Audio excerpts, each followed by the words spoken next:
Yeah, let me. Okay, hi folks, this is DM60, and we're starting with questions from previous material. And Josh, you have a question. Yes, trying to pull it up right now. Give me 1 second. I was Okay. having I was having Do you, trouble with. do you want to share your screen? Yeah, that's what I'm gonna do. Okay, why don't you share your screen and we can take a look. Um, Sorry, I'm going to your website This so is I a can. validation. This is a validation question. Yeah. Okay.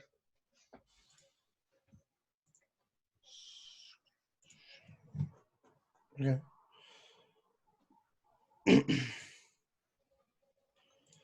So everything's in there for the. I don't know if you. Oh, can you guys see it or am Oh I yeah, we looking? see it. Looks good. Okay. I don't know which one you guys are looking at. That's fine. All right. So I have everything here works and everything, but whenever I try to validate it, Uh-huh. well, for the HTML5 part, that is, Okay. it gives me this error right here. All right. Okay, so let me, so I can see the first error right off the bat is a typo. So it says 20x is not a margin value. I think you meant 20px. I think it's just a typo. You mean pixels, correct? Yeah. So we see where it That'd be says it. an error number 1, margin 20x. That should be px, and that will fix that problem. Okay. So that's the first one. That was an easy one because it's just a typo. I could see that one. Oh, oops. Oh, now the next one, end tag for body scene, but there were unclosed elements. Okay, so in other words, it got to the end of the page, but there was something that you didn't close. So we have to look at all the code to see that. Uh, Um, I can easily open that up right now. I think I have to. I don't know if you guys can see it.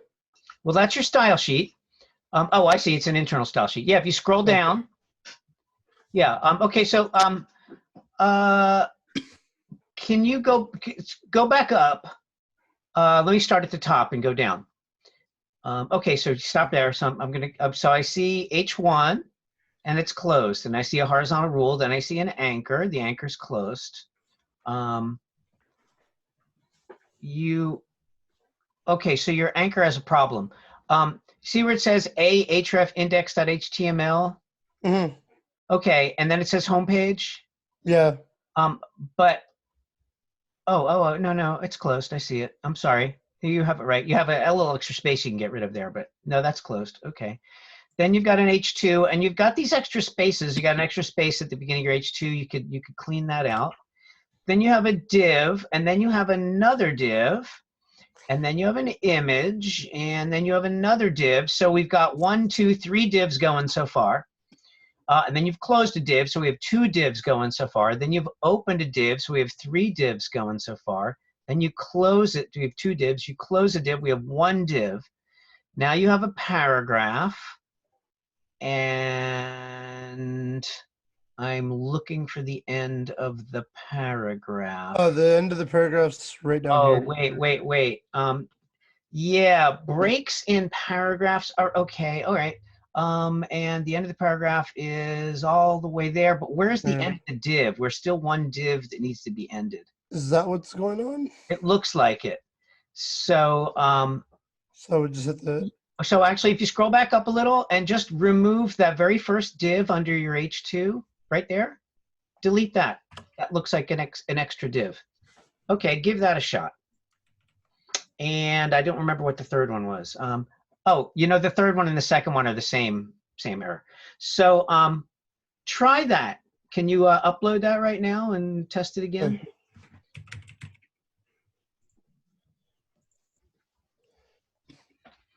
Okay, while you're doing that, how about the rest of you? Who has questions on last week?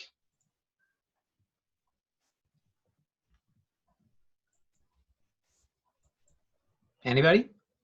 I did it so long ago, I don't even remember what to ask. But yeah, I guess you didn't have a problem with it then. No, I don't think so. Okay, it validates though, right? Yeah. It works. Okay. Yeah, both CSS and HTML. All right. Well, as soon as Josh does this. I mean, you will obviously check the work and let us know. if we Oh get yeah, I back. click on every validator button ever. Let's see what happens here. Oh wait, I forgot to change that. But yeah, Oh, okay, but that's the only one. All right, looks like Yeah. that fixes everything. Brad, Okay, Brad, yeah, cool. Okay, you can stop sharing now. Yep. Thank you. And if you have any other trouble with that, let us know, but I think you're on the road to recovery right there. Yeah. All right, and there's people behind you. Is that a game background or something? Yeah, firefighter. it's a virtual background for. They don't look like they're socially distancing, but they Yeah. do have masks on. They don't look very social either. Yeah, the name of the game Yeah. is weird. Something Oh, serious yes. is going on in there. All right. So who else has a question from last week or any week before we go into new stuff? I have a question. Who said that? Me, hi. Oh, hey. Who is that? I have a validation issue as Gabe. well. Oh, okay. Is that a Dean? Is that a Roger Dean background? Yeah. How Roger cool is Dean. that? Roger Dean. Awesome. All right. Yeah. Looks like a yes cover. All right. You got a question. Go for it, Gabe. I'm also having a validation issue, and I'm using my tablet on Zoom. So if I screen share, it won't show my. All right. slide, Well, and I guess can. load it up. Why don't I pull it up? Let's see. Yeah. I'm also not sure if I got all the requirements met on the styling, but All right. Well, let's let me share my screen.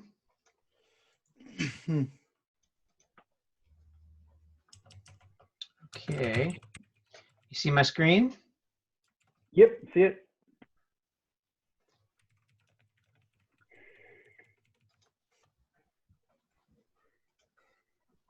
Whoops. Went too fast. Gabe, where are you? There you are. And it's this one? To the exercise 8 page. Yeah. Okay. The float looks like it's working properly. Cool. Okay. Let's try the HTML validation. And HTML looks good. Is it a CSS? Yes. All right. Let's take a look. Okay. Margin align is not a margin value. Yeah, that's correct. So basically, a margin value would be a distance. It would be a unit of length measurement, like, certain number of pixels, a certain number of inches, certain number of ems, a certain number of points. But it can't be the word align. So, so when you set a margin, you have to set a distance. See what I'm saying? So, it's in the image, even though it doesn't show it in this. yeah, see, the problem with the CSS validator, it doesn't always show exactly what your style sheet says, but I can click on, oh no, I can click on That's why this. it confused me. I Yeah. can click Okay. on That's this, what. now I can see it. Got it. And do you see that getting bigger? Yes. All right, so let's take a look here. Yeah, so that's the problem here is that I'm not sure what you were trying to do, but the margin should be something like your other margins are correct, like top right, bottom left, 5 pixels. But this doesn't mean anything. All right. I'll try. Yeah, so that's just a little error. So basically, you're saying to the browser, "Oh, I want my margin of this length aligned," and the browser like, "I don't know what that means." Yeah, so that's all. Okay. Thank you for helping me with No that. problem. Yeah, and the validator, sometimes it's not very easy to understand the error messages. But if you read this literally, it says value error, which means the error is in your value. And remember, you have selectors and properties and values. And it's saying that you can't use the word align as a value with the margin property. So if you just change that, that will fix your Yep, it's done. error. It works. Thank you. All right, cool. Okie dokie. And my thing works too, by the way. It's All right. works, no errors. I like it when problems are that easy to solve because they're not always that easy. Sometimes you really have to scrape through the stuff to find the errors. Yeah, typos and little wrong words will just kill you here. So, you know, you want to kind of be as On point. yeah, exactly. Yeah, typos, no good. What else we got? Everybody else looking good? All right, well then I'm going to move into some different stuff. Let's talk about CSS selectors for a minute. So I'm going to go, let me see, I guess I should share my screen again. All right, since I'm in this browser here, let's put that down there. Do you remember htmlhelp.com? Old site that I go to. I'm going to go there again. I'm going to go to the CSS reference in English. And let's talk about structure and rules. Yeah. Okay. So let's make that bigger.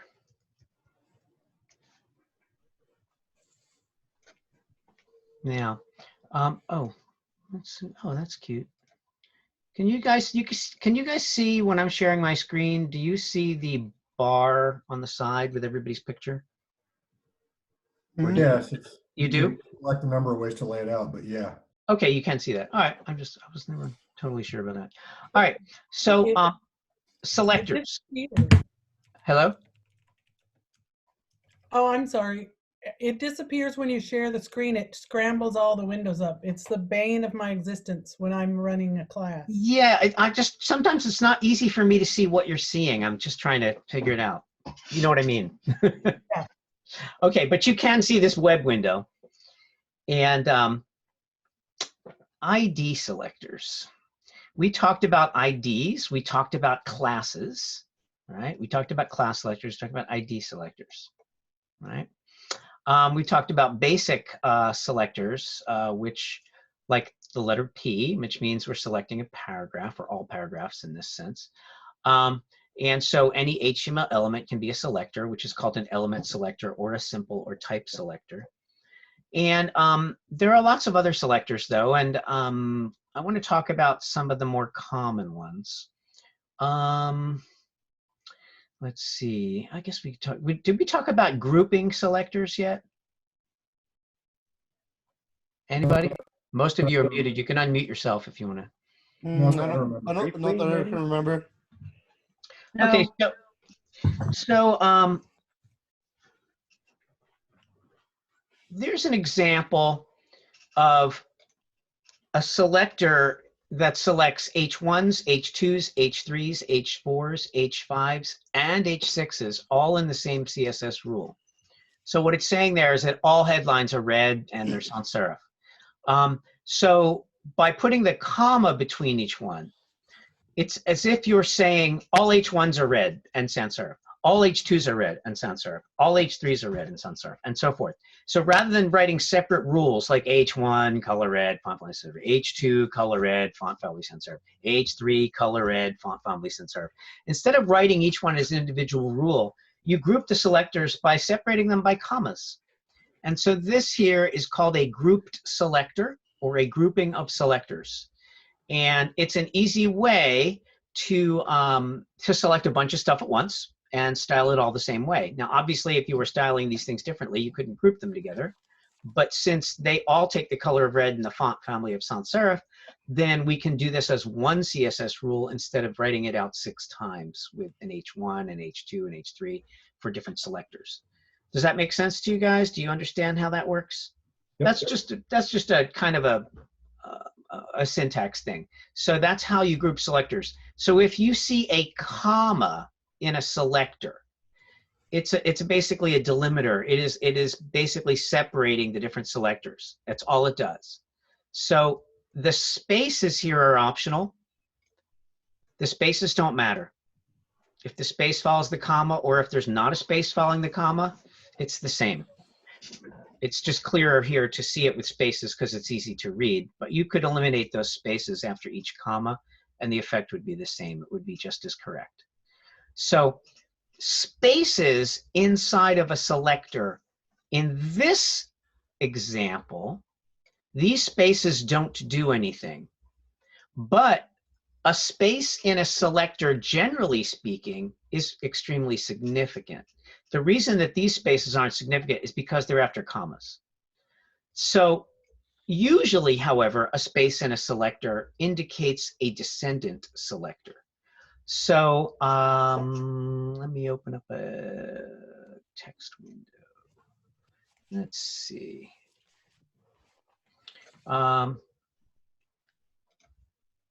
This is just a standard template that I was going to start with later on. So I'm going to just push that down for a minute. I want to use this space here. So let's say that this was a style sheet. Actually, you know what? I'm just going to create a new style sheet. Let's do that. I will just create a new document. So this is going to be a style sheet. Now, let's say that I did this. And I said, okay, we'll style this div color red, semicolon. All right. So here I have a rule that selects all divs and makes them red. Pretty straightforward. And again, within the declaration part of the CSS rule, which is within the curly braces, spaces are generally not significant. So that space there is optional. And that space there is optional in the selector itself, doesn't have to be there. But if I put a space between two things in the selector, like that, you see that space there? That space is very significant. This space isn't. I'll just pull that out to keep this clear. That space is what we call a descendant selector. What that means is a paragraph that descends from a div is red. So the way you read selectors is always right to left. And remember, that's my selector right there. The selector is what's in front of the curly brace. And that selector is not a simple selector. It's made up of two simple selectors, a paragraph and a div. And it's selecting all paragraphs that descend from divs, which could be a child of a div, it could be a grandchild of a div, it could be a great-grandchild of a div. In other words, if a paragraph is directly inside a div, it's selected. If the paragraph is inside some other thing that is inside a div, the paragraph is also selected. If the paragraph is inside something that's inside something that's inside a div, the paragraph is selected. So in other words, that paragraph, as long as it descends from a div anywhere along the line, it's selected. And that's why it's called the descendant selector. So that space there is extremely significant between the div and the P, and reading right to left, and the space means as a descendant of, you would say paragraphs that descend from divs are red in this case. They're selected. Questions? So the only that's the only difference between that and whenever, for example, you would do like let's say like div dot p or something like that. That's when you're using it with a class, right? Well, let's talk about the difference between these. Div dot p, and I'm gonna actually put a space here now. Okay, let's look at these three rules. Okay, the top rule, as I mentioned, says paragraphs that descend from divs are red. Now, this is a little different. Actually, you wouldn't do it this way because that means P is a class name, and you wouldn't want to name a class name a P. So let's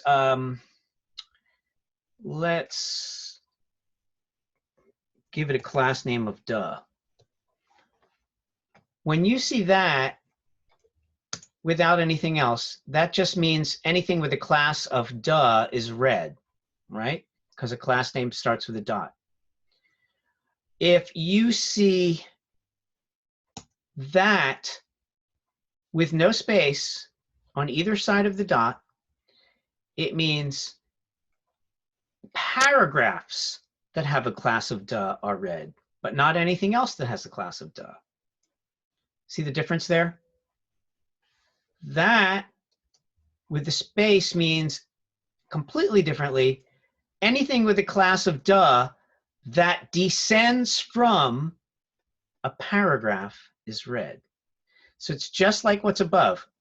Paragraphs that descend from divs are red. Here, anything with a class of duh that descends from a paragraph is red. So you always read these things right to left, and space means is a descendant of or descends from. So again, you read this, paragraph that descends from a div is red. You read this, anything with a class of duh that descends from a paragraph is red. This doesn't make sense with the dot piece. I'm going to take that out. And let's make this div. So what would that selector read? You read right to left. Anything any div inside of a div. Is red. Exactly. Or the div doesn't have to be directly inside the div. It could be in something else inside the div, right? As long as it descends from a div. So if we had a structure like this, where's that? Like, okay, here's a document. Okay, so here's the div. There's the end of the div. Oh, there's no paragraphs in that div, are there? Let me see. Let's do this. I'm going to copy that, and I'm going to, so we're in the same document, so it's easier to see these things. I'll just make an internal style sheet.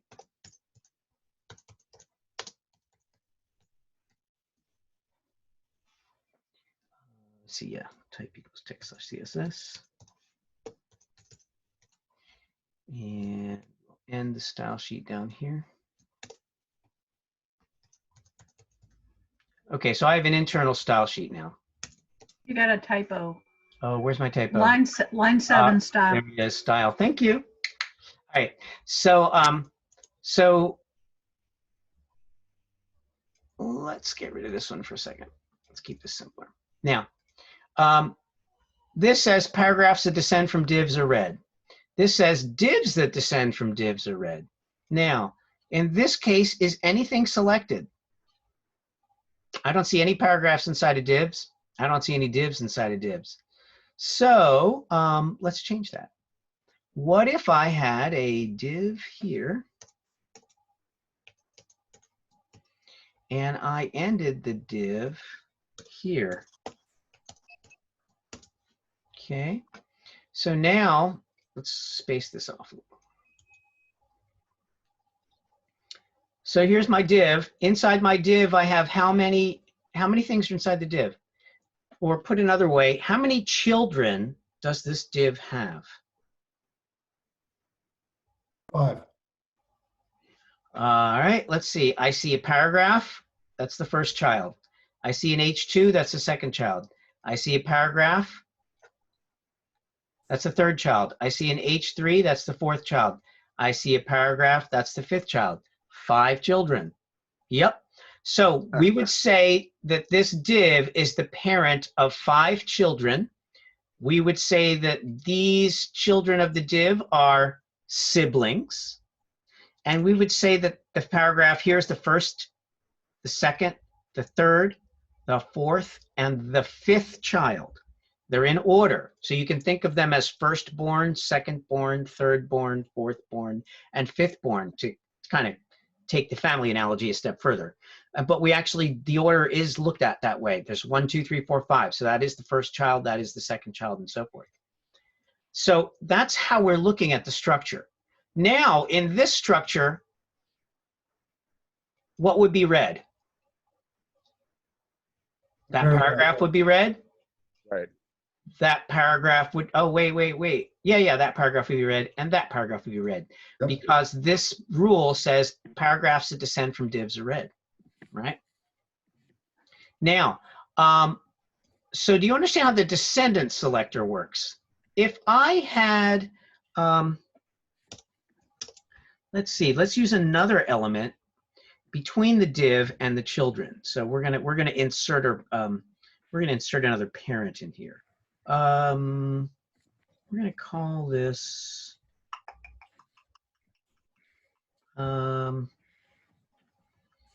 article.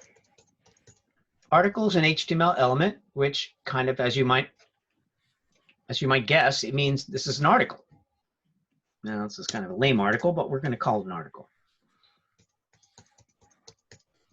So now, these paragraphs and headlines are actually inside an article. The article is inside the div.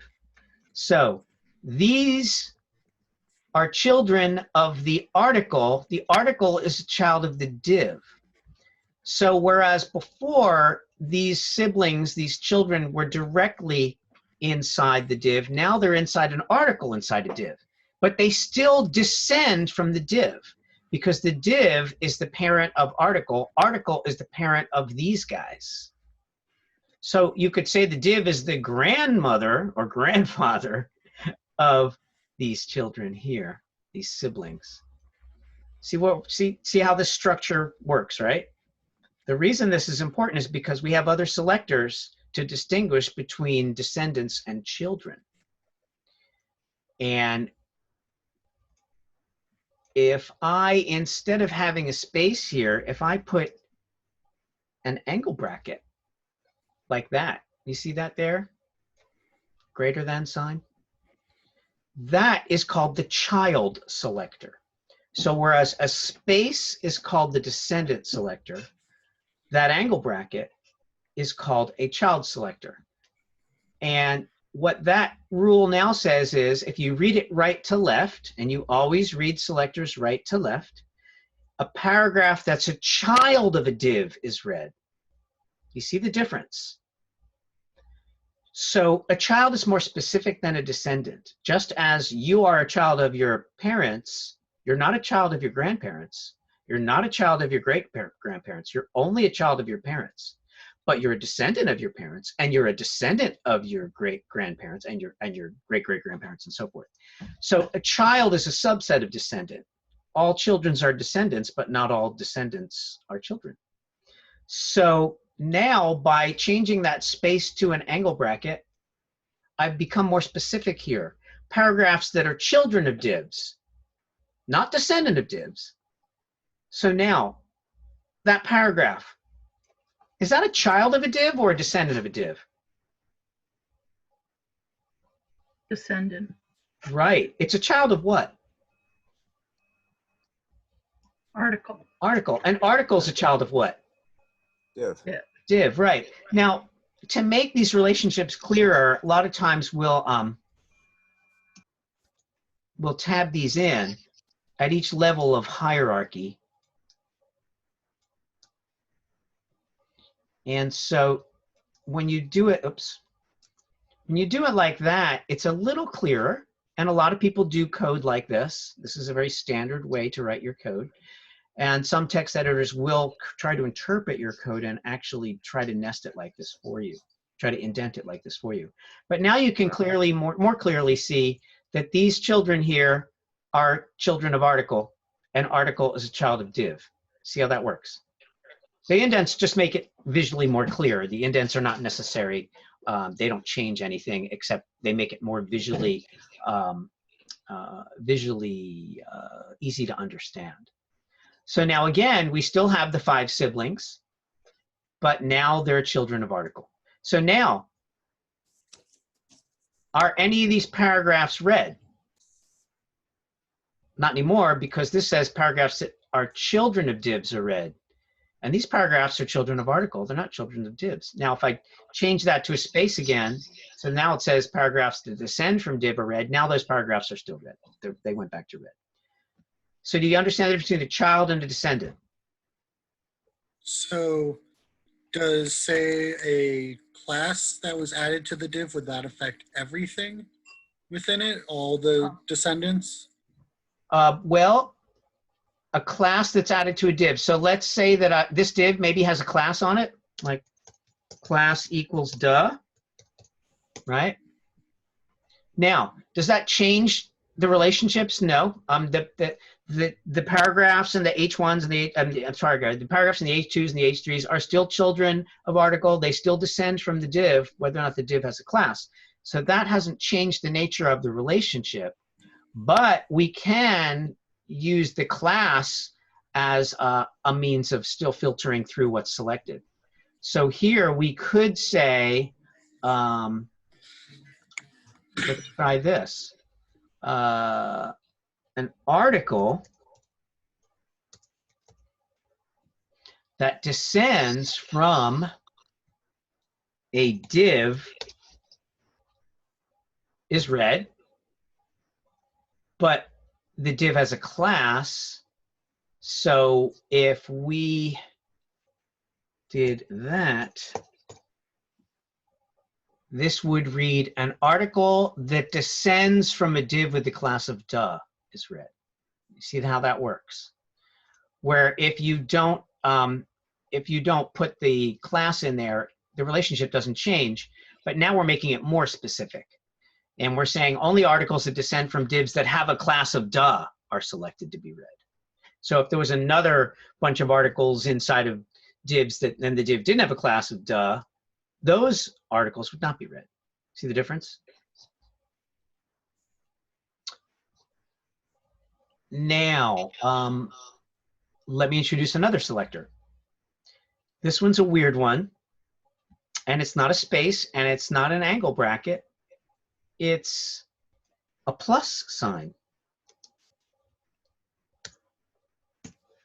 And if I can type a darn plus sign, hello, shift key, where are you? There we go. Now I'm going to change this a little bit. Let's say. So does the amount of spaces in that little area like determine what it does, or? Well, okay, so that's a really good question. Spaces usually don't mean anything in CSS and HTML. However, in certain instances, spaces are very significant. So we mentioned here, of course, that space is actually a selector. It's called the descendant selector. So if you have a space between two elements in the selector, it's a descendant selector. Okay, but and also, by the way, the space on, next to the angle bracket, next to the curly brace, that's not significant. So that space doesn't matter. But if it's a space between two parts of the selector, the space means it's a descendant selector. And of course, you read right to left, and you say is a descendant of when you read the space. So if the space, however, is on either side of a plus sign or an angle bracket, the space is not significant. So I know this is a little confusing, so I'm trying to go slow. In this case, a paragraph that's a child of a div is read. I could put spaces on either side of that selector, the child selector, and it wouldn't change anything. So again, if the space is between two elements, it means it's a descendant of. But if the space is on either side of an angle bracket or a plus sign, the space is not significant at all. By the way, the angle bracket and the plus sign are called combinators. And so a space next to a combinator doesn't mean anything. A space between two elements in a selector means is a descendant of reading right to left. And you always read right to left. Always read right to left. So reading this, a paragraph that's a child of a div is read. If I don't just have a space, a paragraph that's a descendant of a div is read. So you understand a descendant selector and a child selector, but this new selector of the plus sign is called the adjacent sibling selector, and it's a little trickier. And the adjacent sibling selector means that one one sibling follows another. So let's look at the HTML structure here of these 5 siblings. Remember these 5 siblings? Paragraph H2, paragraph H3, paragraph, right? Now, remember I said that because these 5 elements share the same parent, they are, by definition, siblings.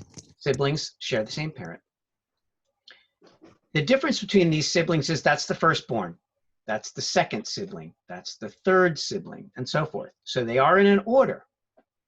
So you can't think of them the oldest to youngest or firstborn, secondborn, if that helps. But the order is significant when we use this selector, because this selector says if a paragraph directly follows a div, it's red. So let's change this to H3. Again, we read right to left. A paragraph that directly follows an H3 is red. Now, what do I mean by directly follows? And this is tricky. So you might want to write this down in your explanation of what a plus sign means. So in your notes, you're going to have a plus sign. You're going to say this is the adjacent sibling selector. And this is how you read it right to left when you see the plus sign. A paragraph that immediately follows an H3 is red. Immediately follows. Now, let's be even more specific. I'm on a class. What? Oh, sorry about that, John. Sorry. So now, so in your notes, you have a paragraph that, or you have, thing A and thing B here. Thing A that immediately follows thing B, reading right to left. However, let's make this more explicit. And this is, you want to write this down because this is a little confusing. For reading the plus sign from right to left, here's what you want to write down. Immediately follows the closing tag of. So write that down. Plus sign equals. Immediately follows the closing tag of. Let me explain. So let's look at this example. Reading right to left, just what I said, a paragraph that immediately follows the closing tag of H3 is red. So is this paragraph red? Does it immediately follow the closing tag of an H3? It doesn't immediately follow anything. It's the firstborn. This H2, what does it immediately follow? The paragraph. The paragraph. It immediately follows the closing tag of the paragraph. But we're not selecting H2s. We're selecting paragraphs. But that first paragraph would be read because of line 9 where you have div. Oh, actually, yeah, because of this up here. Okay, yeah. I'm just saying I know thank that's not you. what you're planning. That but was, I'm yeah, I just- forgot about that. That wasn't. No worries. That wasn't supposed to be a trick question. So let's delete. Let's just simplify this and delete. Sorry. I'll be quiet. Thanks, Rebecca. You are entirely right. You're entirely right. Thank you for reading that so literally. Just trying to stay awake. You're good. No, I did that just to make sure that you guys. Yeah. I wanted to see who would catch that, and you passed the test. All right, good. So now, so getting back to just this single rule. Thank you. Again, a paragraph that immediately follows the closing tag of an H3 is red. Now, this paragraph doesn't immediately follow the closing tag of anything because it's the firstborn. This H2 immediately follows the paragraph. This paragraph immediately follows its H2 brother or sister. This H3 immediately follows a paragraph. This paragraph immediately follows the closing H3. So with this rule up here, which of these paragraphs is red, if any? Last one, the fifth. The last one. That paragraph immediately follows the H3. The H3 is the 4th sibling. The paragraph is the 5th sibling. The fifth sibling immediately follows the fourth sibling. The fifth born immediately follows the fourth born child. And so that plus sign means immediately follows. We call it the adjacent sibling selector because, yes, the two siblings must be adjacent, but it's even more specific than just has to be adjacent. The one has to follow the other, the one that is selected. So when we read these selectors, we always read right to left, number one. And what is being selected is the thing on the right, right? We're not selecting the H3 to be read. We're selecting the paragraph. So selectors are always read right to left, and what is selected is the thing on the right. Got that? So when you look at that rule, a paragraph that immediately follows an H3 is read. Right. And to make that more clear, a paragraph that immediately follows the closing tag of an H3 is read. That's why I like to say it that way. Because if you're really confused, just look at that literally, read it out loud and say, does this immediately follow the closing tag of blah? And that is called, the plus sign is called the adjacent sibling selector. So the descendant selector is a space. The child selector is that angle bracket. And the plus sign is the adjacent sibling selector. These are three very, very, very useful selectors. Okay, questions on those? We're good. All right, now, what if I, let me go back to,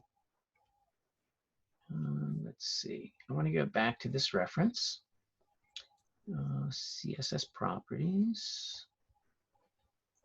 Now, you may be asking, I can hear you thinking the question. You might be saying, okay, I get the descendant selector, that kind of makes sense. I get the child selector, it makes sense, but the adjacent sibling selector, something that immediately follows something, I'm like, when would I use that? I'm glad you thought that question. So let me show you how that could be. How could you possibly use that adjacent sibling selector?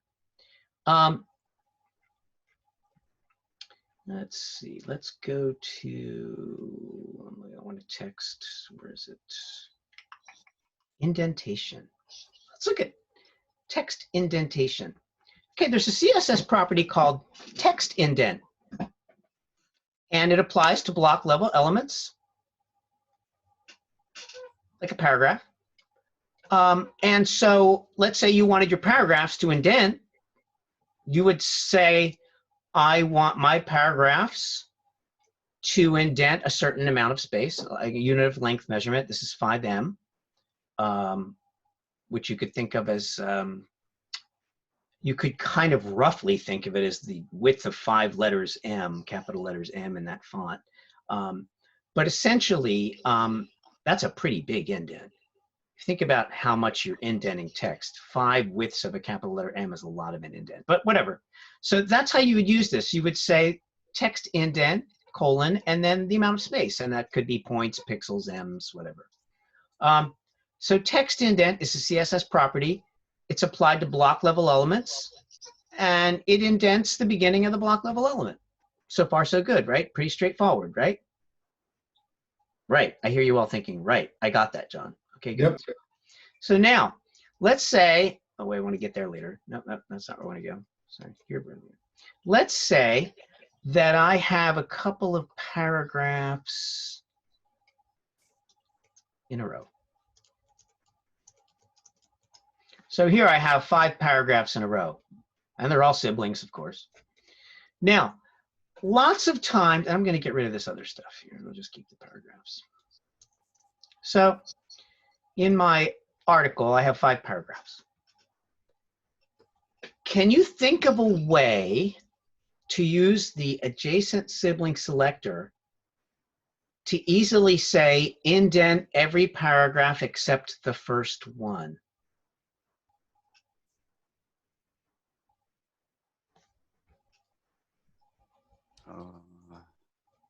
So first off, I'm going to change the color red to text indent. set it so that the thing immediately after the first paragraph gets indented. And what would that selector look like? I'll say, It I'm was going to say 1.5 M for my indent. it was div plus space plus. What about this? Read that aloud. What are we saying? Oh, You read right to left. So it'd be paragraph plus paragraph. Well, read what it Paragraph selects. A contains paragraph that Sibling selector. Immediately follows. Immediately paragraph. follows closing tag a of paragraph. a paragraph, right? See what I'm saying? So what gets selected with that selector? Oh yeah. Does the first paragraph immediately follow a paragraph? No, it's not selected. No. Does the second paragraph immediately follow a paragraph?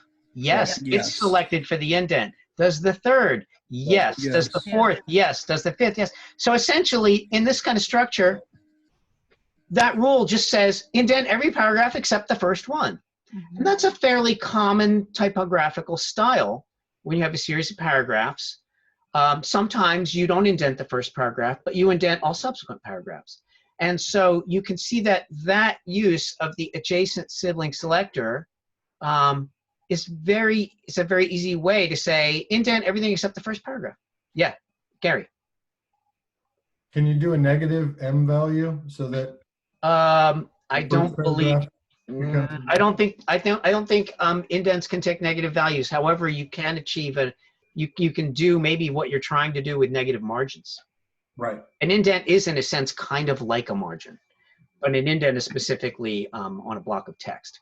So so that would be a common usage of that adjacent sibling selector. So when you're like, why would I ever select something that immediately follows something else? Like, what does that do? I mean, that's a common example of what you might do. So if I save that,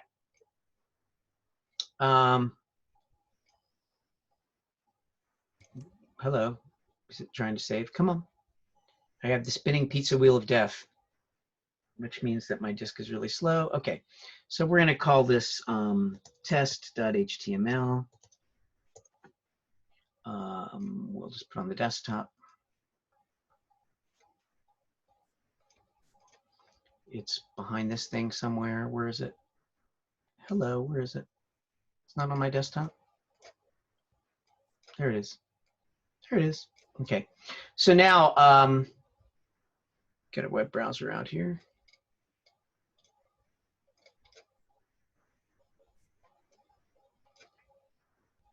And well, those are kind of short paragraphs.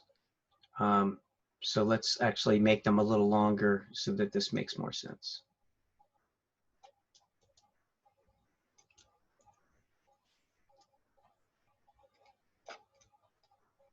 Forgot my paragraphs are so short. Okay, so I'm going to save that, reload. And so now you see that the first paragraph is not indented and the subsequent paragraphs are indented, 1.5 M's, which is a lot of indent. I'd probably make that 1 M. Save, reload. Yeah, that's not bad. And if I was going to indent the first line of my paragraphs, I probably would remove the extra space between the paragraphs, the secondary leading. And I didn't put that space in. That space is there because the browser has default margins above and below paragraphs. And we know how to take that out by setting the margins above and below paragraphs to 0. So I could do that. But you see how that selector works.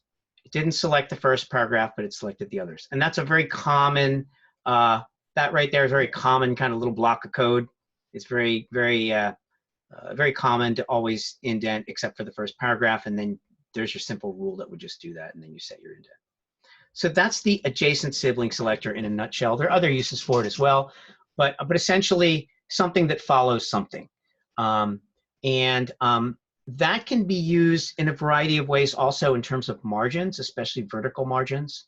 So let's say you wanted a certain amount of space between your H1 headline and the first paragraph. You know, well, a paragraph that immediately follows an H1, blah, blah, blah. So it's useful in a number of ways. How are we doing on time? Oh my gosh, it's 6:55. Okay. So those three new selectors, the adjacent sibling selector, the child selector, and the descendant selector are extremely common, and especially the descendant selectors used all. The descendant selector you're going to use time and time and time again. So why do we need all these selectors? We could do the same kind of styling without having these selectors, but our code would be more verbose. I mean, if I assigned a class to each one of these paragraphs, you know, I could do indents and things, but I would have to have a class on every paragraph to make distinctions between the paragraphs, you know, or at least a class on the first paragraph. But when you creatively use selectors, you can avoid creating unnecessary new classes. So if you find yourself creating lots and lots of classes, there's probably a less verbose way to code. There's nothing wrong with using lots of classes. But when you learn more selectors, you learn how you can use them to avoid creating more classes and having more efficient coding. Okay? Questions? No questions. I have a question. Who is that? I'm not It's seeing. me. Let me unshare my screen so I can get back to my my people. All right, now I see you all. Who was that? Was that Gabe? Hi. Roger Dean, question? Yeah. So I'm trying to follow along and sort of like do what you're doing there just to get my brain around it a little bit. And I'm wondering how your indentation changed, or it's not looking the same. Like when I first put it in, I saw that. Oh, is that because that's why you changed the length of the paragraphs? Is that how that worked? I'm sorry. Yeah, I actually just added more text. Why do you have an indentation on the I first? added more text each paragraph so you could more clearly see the indentations. Okay. That makes sense. I get it now. Thank you. All right. Okay, well, actually, this is a good time to take our 10-minute break, and then we'll come back and we'll start on some new stuff, and I'll come back to these selectors later because you'll see how we're going to use them. All right, so let's take a 10-minute break, and I'll see you guys in 10. Okay. Where's my stop recording button? It's up somewhere. Am I sharing my screen right now? Yes. Ah, there we go. There you go.